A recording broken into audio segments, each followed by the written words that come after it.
بسم اللہ الرحمن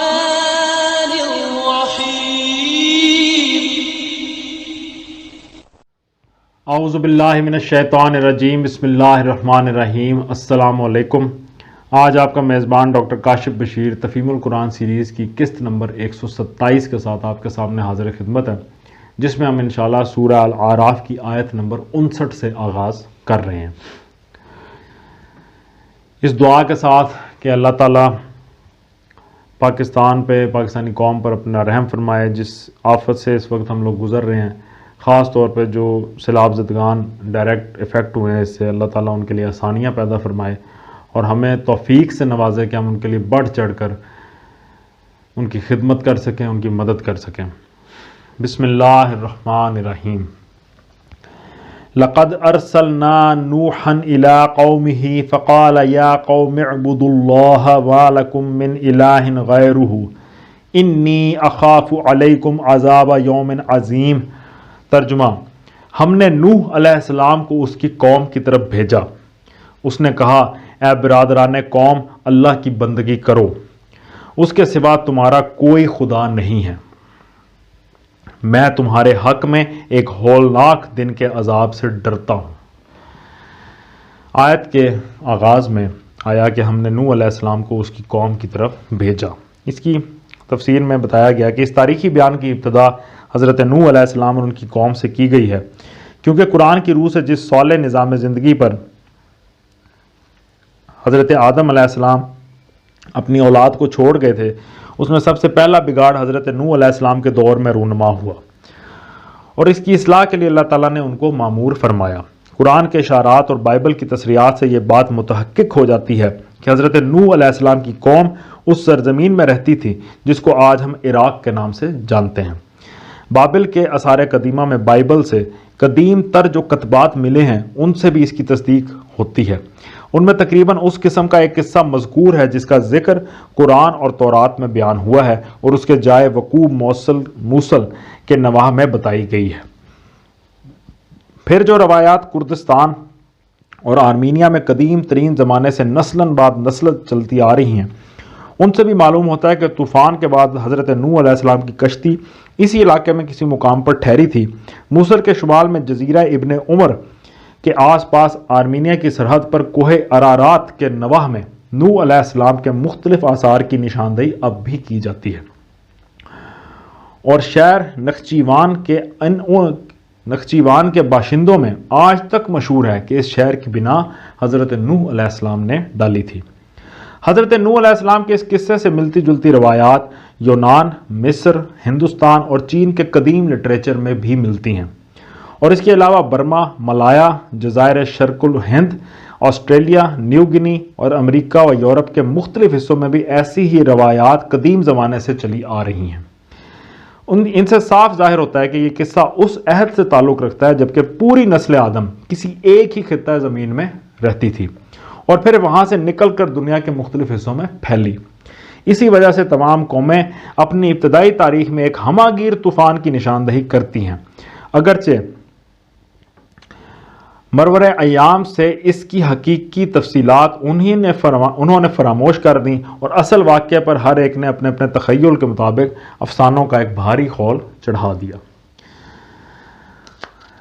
آیت کے اندر آیا کہ اس نے کہا، یعنی حضرت نوح علیہ السلام نے کہا، اے برادران قوم، اللہ کی بندگی کرو، اس کے سوا تمہارا کوئی خدا نہیں ہے۔ تفسیر میں آیا کہ یہاں اور دوسرے مقامات پر حضرت نوح علیہ السلام اور ان کی قوم کا جو حال قرآن مجید میں بیان کیا گیا، اس سے یہ بات صاف ظاہر ہوتی ہے کہ یہ قوم نہ تو اللہ کے وجود کی منکر تھی اور نہ اسے ناواقف تھی، نہ اسے اللہ کی عبادت سے انکار تھا، بلکہ اصل گمراہی جس میں مبتلا ہو گئی تھی وہ شرک کی گمراہی تھی، یعنی اس نے اللہ کے ساتھ دوسری ہستیوں کو خدائی میں شریک اور عبادت کے استحقاق میں حصے دار قرار دے لیا تھا۔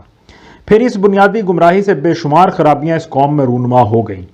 جو خود ساختہ معبود خدائی میں شریک ٹھہرا لیے گئے تھے، ان کی نمائندگی کرنے کے لیے قوم میں ایک خاص طبقہ پیدا ہو گیا جو تمام مذہبی، سیاسی اور معاشی اقتدار کا مالک بن بیٹھا،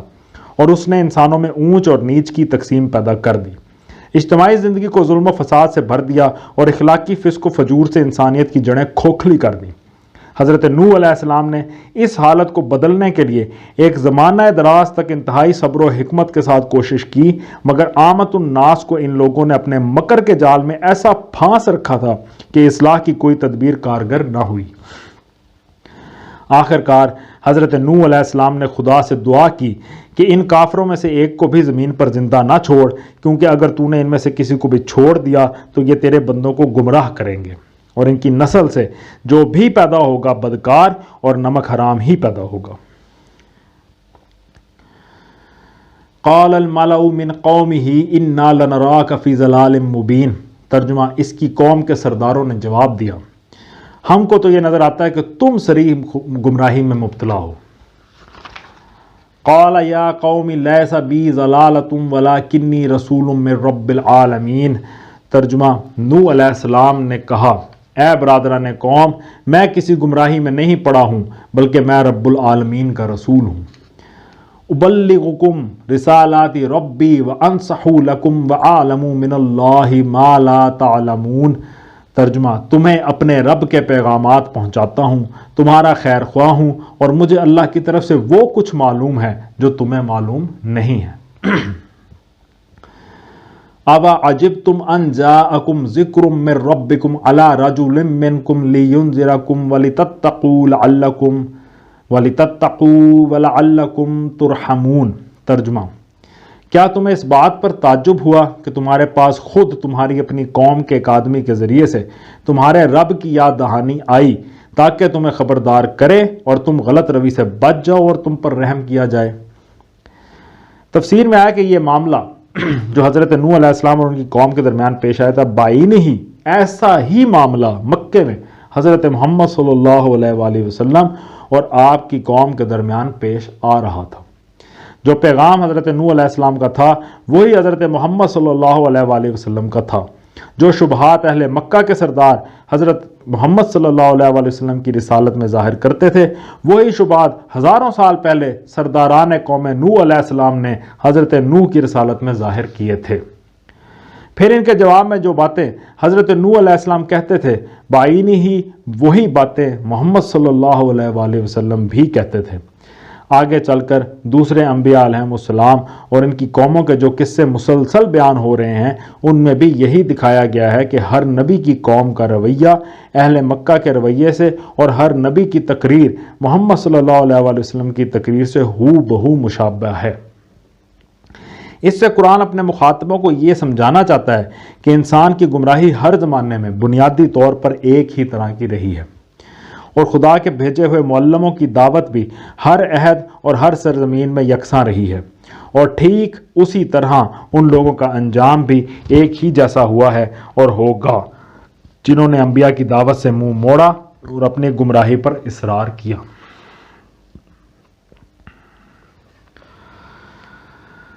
فَكَذَّبُوهُ فَأَنجَيْنَاهُ وَالَّذِينَ مَعَهُ فِي الْفُلْكِ وَأَغْرَقْنَا الَّذِينَ كَذَّبُوا بِآيَاتِنَا إِنَّهُمْ كَانُوا قَوْمًا عَمِينَ۔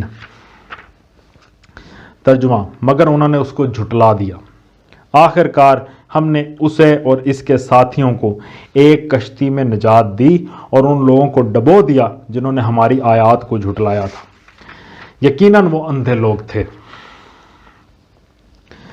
تفسیر میں آیا کہ جو لوگ قرآن کے انداز بیان سے اچھی طرح واقف نہیں ہوتے، وہ بسا اوقات اس شبے میں پڑ جاتے ہیں کہ شاید یہ سارا معاملہ بس ایک دو صحبتوں میں ختم ہو گیا ہوگا۔ نبی اٹھا، اس نے اپنا دعویٰ پیش کیا، لوگوں نے اعتراضات کیے اور نبی نے ان کا جواب دیا، لوگوں نے جھٹلایا اور اللہ نے عذاب بھیج دیا۔ حالانکہ فی الحقیقت جن واقعات کو یہاں سمیٹ کر چند سطروں میں بیان کر دیا گیا ہے وہ ایک نہایت طویل مدت میں پیش آئے تھے۔ قرآن کا یہ مخصوص طرز بیان ہے کہ وہ قصہ گوئی محض قصہ گوئی کی خاطر نہیں کرتا، بلکہ سبق آموزی کے لیے کرتا ہے۔ اس لیے ہر جگہ تاریخی واقعات کے بیان میں وہ قصے کے صرف ان اہم اجزاء کو پیش کرتا ہے جو اس کے مقصد و مدعا سے کوئی تعلق رکھتے ہیں، باقی تمام تفصیلات کو نظر انداز کر دیتا ہے۔ پھر اگر کسی قصے کو مختلف مواقع پر مختلف اغراض کے لیے بیان کرتا ہے تو ہر جگہ مقصد کی مناسبت سے تفصیلات بھی مختلف طور پر پیش کی جاتی ہیں۔ مثلا اسی قصہ نوح کو لیجئے، یہاں اس کے بیان کا مقصد یہ بتانا ہے کہ پیغمبر کی دعوت کو جھٹلانے کا کیا انجام ہوتا ہے۔ لہٰذا اس مقام پر یہ ظاہر کرنے کی ضرورت نہیں تھی کہ پیغمبر کتنی طویل مدت تک اپنی قوم کو دعوت دیتا رہا، لیکن جہاں یہ قصہ اس غرض کے لیے بیان ہوا ہے کہ محمد صلی اللہ علیہ وآلہ وسلم اور آپ کے ساتھیوں کو صبر کی تلقین کی جائے، وہاں خاص طور پر دعوت نوح علیہ السلام کی طویل مدت کا ذکر کیا گیا ہے تاکہ حضرت صلی اللہ علیہ وآلہ وسلم اور آپ کے رفقا اپنی چند سال کی تبلیغی سعی و محنت کو نتیجہ خیز ہوتے نہ دیکھ کر بد دل نہ ہوں، اور حضرت نوح کے صبر کو دیکھے جنہوں نے مدتہائے دراز تک نہایت دل شکن حالات میں دعوت حق کی خدمت کو انجام دیا اور ذرا ہمت نہ ہاری۔ اس سلسلے میں سورہ عنکبوت کی آیت نمبر 14 کو دیکھا جا سکتا ہے۔ اس موقع پر ایک اور شک بھی لوگوں کے دلوں میں کھٹکتا ہے جسے رفع کر دینا ضروری ہے۔ جب ایک شخص قرآن میں بار بار ایسے واقعات پڑھتا ہے کہ فلاں قوم نے نبی کو جھٹلایا اور نبی نے اسے عذاب کی خبر دی اور اچانک اس پر عذاب آیا اور قوم تباہ ہو گئی، تو اس کے دل میں یہ سوال پیدا ہوتا ہے کہ آخر اس قسم کے واقعات اب کیوں نہیں پیش آتے؟ اگرچہ قومیں گرتی بھی ہیں اور ابھرتی بھی ہیں، لیکن اس عروج و زوال کی نوعیت دوسری ہوتی ہے۔ یہ تو نہیں ہوتا کہ ایک نوٹس کے بعد زلزلہ یا طوفان یا صاعقہ آئے اور قوم کو تباہ کر کے رکھ دے۔ اس کا جواب یہ ہے کہ فی الحقیقت اخلاقی اور قانونی اعتبار سے اس قوم کا معاملہ جو کسی نبی کی براہ راست مخاطب ہو دوسری تمام قوموں کے معاملے سے بالکل مختلف ہوتا ہے۔ جس قوم میں نبی پیدا ہوا ہو اور وہ بلا واسطہ اس کو خود اسی کی زبان میں خدا کا پیغام پہنچائے اور اپنی شخصیت کے اندر اپنی صداقت کا زندہ نمونہ اس کے سامنے پیش کر دے، اس پر خدا کی حجت پوری ہو جاتی ہے۔ اس کے لیے معذرت کی کوئی گنجائش باقی نہیں رہتی اور خدا کے فرستادہ کو دو بدو جھٹلا دینے کے بعد وہ اس کی مستحق ہو جاتی ہے کہ اس کا فیصلہ برسر موقع کر دیا جائے۔ یہ نوعیت معاملہ ان قوموں کے معاملے سے بنیادی طور پر مختلف ہے جن کے پاس خدا کا پیغام براہ راست نہ آیا ہو بلکہ مختلف واسطوں سے پہنچا ہو۔ پس اگر اب اس طرح کے واقعات پیش نہیں آتے جیسے انبیاء علیہ السلام کے زمانے میں پیش آئے ہیں تو اس میں تعجب کی کوئی بات نہیں، اس لیے کہ محمد صلی اللہ علیہ وسلم کے بعد نبوت کا سلسلہ بند ہو چکا ہے۔ البتہ تعجب کے قابل کوئی بات ہو سکتی تھی تو یہ کہ اب بھی کسی قوم پر اسی شان کا عذاب آتا جیسے انبیاء کو دو بدو جھٹلانے والی قوموں پر آتا تھا، یعنی اگر آتا تو یہ ایک تعجب کی بات ہو سکتی تھی، مگر اس کے یہ معنی بھی نہیں ہے کہ اب ان قوموں پر عذاب آنے بند ہو گئے ہیں جو خدا سے برگشتہ اور فکری و اخلاقی گمراہیوں میں سرگشتہ ہیں۔ حقیقت یہ ہے کہ اب بھی ایسی تمام قوموں پر عذاب آتے رہتے ہیں، چھوٹے چھوٹے تنبیہی عذاب بھی اور بڑے بڑے فیصلہ کن عذاب بھی، لیکن کوئی نہیں جو انبیاء علیہ السلام اور کتب آسمانی کی طرح ان عذابوں کے اخلاقی معنی کی طرف انسان کو توجہ دلائے، بلکہ اس کے برعکس ظاہر بین سائنسدانوں اور حقیقت سے ناواقف مورخین و فلاسفہ کا ایک کثیر گروہ نوع انسانی پر مسلط ہے جو اس قسم کے تمام واقعات کی توجیہ طبیعیاتی قوانین یا تاریخی اسباب سے کر کے اس کو بھلاوے میں ڈالتا رہتا ہے اور اسے کبھی یہ سمجھنے کا موقع نہیں دیتا کہ اوپر کوئی خدا بھی موجود ہے جو غلط کار قوموں کو پہلے مختلف طریقوں سے ان کی غلط کاری پر متنبع کرتا ہے، اور جب وہ اس کی بھیجی ہوئی تنبیہات سے آنکھیں بند کر کے اپنی غلط روی پہ اصرار کیے چلی جاتی ہیں تو آخر کار انہیں تباہی کے گڑھے میں پھینک دیتا ہے۔ صدق اللہ العلی العظیم۔ الحمدللہ آج ہم نے سورہ الاعراف کی آیت نمبر 64 تک کا ترجمہ اور تفسیر پر غور کرنے کی کوشش کی ہے، اور اللہ تعالیٰ سے دعا ہے کہ اللہ تعالیٰ ہمیں اپنے ایمان کو مضبوط کرنے کے لیے نیک سے نیک اعمال کرنے کی توفیق عطا فرمائے اور عاجزی اپنانے کی توفیق عطا فرمائے، ہر چیز میں، ہر عمل میں، ہر اپنی قابلیت کو اللہ تعالیٰ کے سامنے سرنڈر کرنے کی توفیق عطا فرمائے۔ اسی دعا کے ساتھ آپ سے اجازت چاہیں گے۔ اپنا بہت خیال رکھیں۔ آپ لوگوں کا بہت بہت شکریہ۔ اللہ حافظ۔